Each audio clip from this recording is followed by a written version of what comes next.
Fase Sumpah Sati Bukik Marapalam. Tidak banyak fakta sejarah yang ditemukan terkait Sumpah Sati Bukik Marapalam. Namun, fakta sosial yang begitu kuat di masyarakat Minangkabau, membuat peristiwa itu benar-benar terjadi.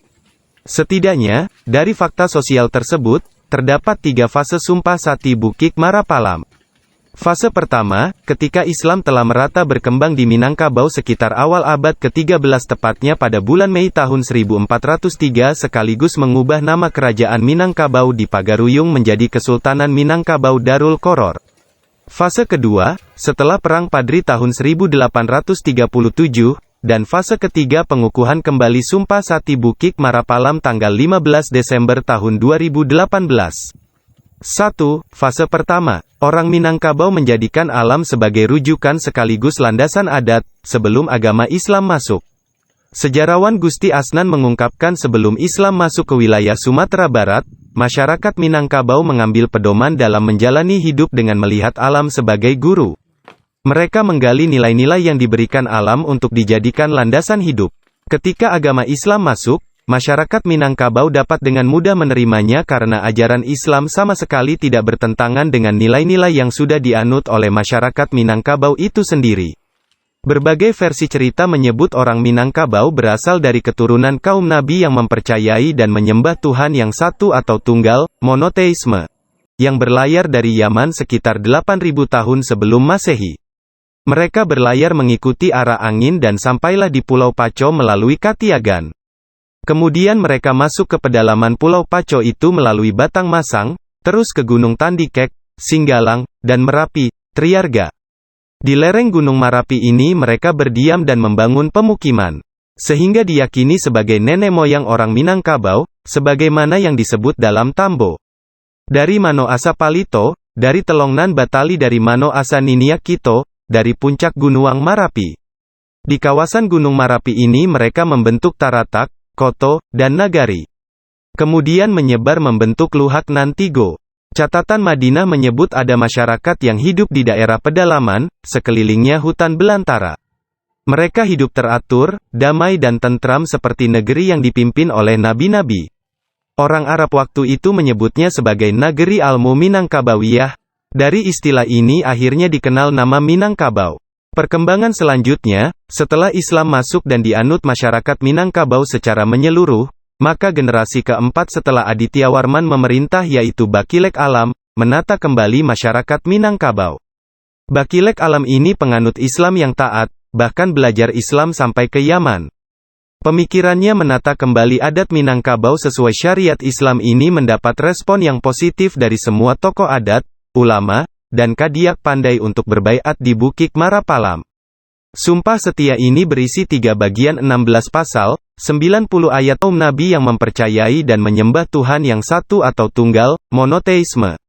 Orang Minangkabau, Sumpah Sati Bukik Marapalam ini diikrarkan Mei tahun 1403 Masehi atau Syaban 804 Hijriah di Puncak Pato, Bukik Marapalam, Kabupaten Tanah Datar. Maksud dan tujuannya untuk mengatur kehidupan memakai hukum Islam yang basendikan Kitabullah Al-Quran.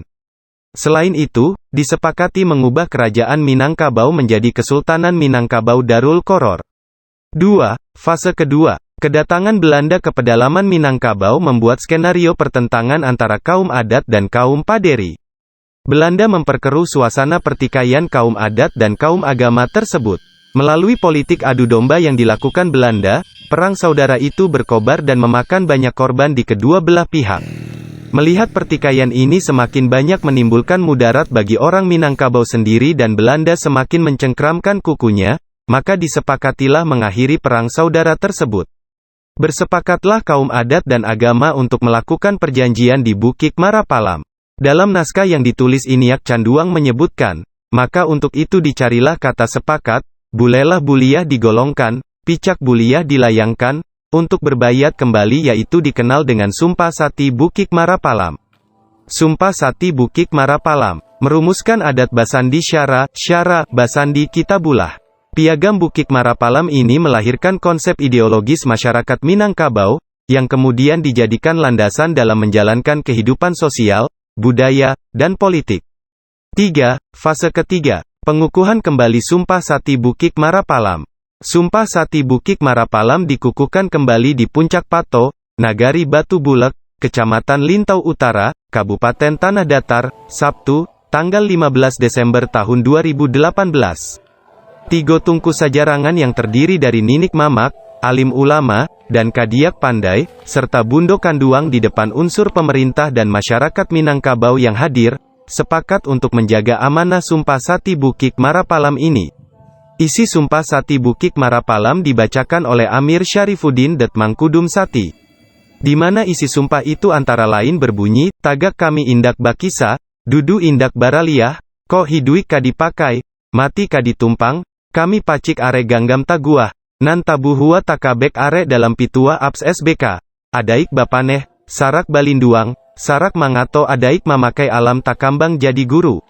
Penulisan dokumen Sumpah Sati Bukik Marapalam Asbir Datua Rajo Mangkuto dalam bukunya Undang Adat Minangkabau menyebutkan, bahwa untuk memasyarakatkan isi Sumpah Sati Bukik Marapalam ditetapkan puluhan orang juru tulis yang masih muda menuliskan buku Sumpah Sati Bukik Marapalam. Di antaranya dipilih 8 orang yang tulisannya sangat bagus untuk menuliskan musaf induk. 8 musaf induk itu dibuat berhalaman dan berbaris yang sama. 3 musaf diserahkan kepada Rajo Tigo Selo, yaitu Rajo Ibadat di Sumpur Kudus, Rajo Adat di Buo dan Raja Alam di Pagaruyuang. 4 musaf diserahkan kepada Basa Ampek Balai dan 1 musaf diserahkan ke Tuan Gadang Batipuah. Semua naskah tersebut ditanda tangani oleh Rajo Tigo Selo dan diberi stempel kerajaan. Naskah ini selanjutnya dibuatkan salinannya dan ditulis lebih kurang selama 3 tahun. Rajo Tigo Selo, Basa Ampek Balai dan Tuan Gadang Batipuh membentuk tim penyalinan musaf untuk disebar ke seluruh pelosok Minangkabau sebagai pedoman dalam pemerintahan dan pelaksanaan adat bagi masyarakat.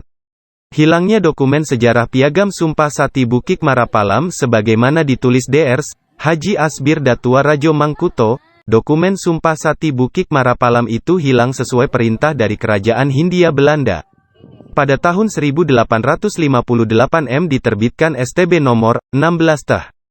1858 yang berisi perintah pembinasaan musaf Sumpah Sati Bukik Marapalam yang berbunyi, demi keamanan dan kemajuan masyarakat Hindia Belanda, aturan pemerintah Belanda harus ditegakkan dan semua buku undang adat Minangkabau harus dibinasakan. Selanjutnya tahun 1880, Prof. Christian Snouk Horgronje diangkat menjadi penasehat pemerintah Hindia Belanda. Pada tahun 1910 Horgronje bersama Prof. Terhar dan Prof. Van Vollen, ahli teologi, melakukan pertemuan dengan pemerintah Hindia Belanda. Dari pertemuan itu diambil langkah-langkah sebagai berikut. 1. Pemerintah Hindia Belanda akan membantu menegakkan hukum adat mereka sendiri, Minangkabau, seperti Perjanjian Bagarsyah, tanggal 21 Oktober tahun 1821, Perjanjian Masang, tanggal 22 Januari tahun 1824, Perjanjian Padang, tanggal 11 Oktober tahun 1833, dan Perjanjian Plakat Panjang, tanggal 25 Oktober tahun 1833, agar mereka tidak mengganggu pemerintahan Hindia Belanda. 2. Jangan ganggu adat mereka, akan tetapi yang diserang adalah agama mereka. Karena selama adat dan agama Islam masih menyatu mereka tidak akan dapat dikuasai, harus dibuat adat dan agama itu agar selalu bermusuhan. 3. Untuk membuat agama dan adat bermusuhan dilakukan langkah-langkah sebagai berikut. A. Adat mereka nyatakan boleh dipakai. B. Di mana saja ditemukan, walau di negeri Belanda. Tulisan Sumpah Sati Bukik Marapalam harus dibinasakan. C. Nyatakan kalau undang adat Minangkabau itu tidak tertulis, tetapi undang adat Minangkabau itu dari lisan ke lisan. D. Hidupkan kembali ajaran jahiliyah yang dilarang pakai oleh Sumpah Sati Bukik Marapalam. E. Bentuk adat baru yang bertentangan dengan Sumpah Sati Bukik Marapalam. F. Hidupkan adat Salingkan Nagari yang tidak berpedoman kepada Sumpah Sati Bukik Marapalam. G. Tipu mereka dengan makanan, minuman dan obat-obatan yang merusak kehidupan mereka.